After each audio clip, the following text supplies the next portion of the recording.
กระเทยฮะ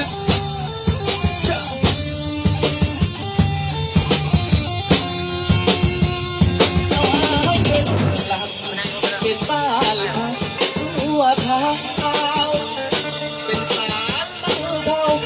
ตัวขาวพอได้โอ้ผู้คนเมื่อได้คนดีมีคนที่เมตตาการุณหักอายจึงต้องเป็นคนอดทนสุดยามนยิ่งจมน้องยาหลอกให้ตายใจยอมหลีกทางให้ไกลไอ้ขอตัดใจมีไกลให้พ้นหากจริงแท้บอกพันเปลังคนจนอายจะขอแต่หน้า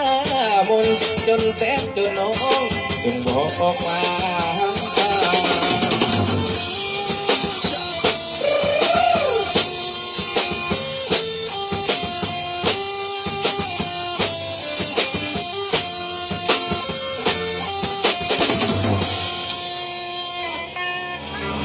โอ้ยมีแต่ผู้เอลดี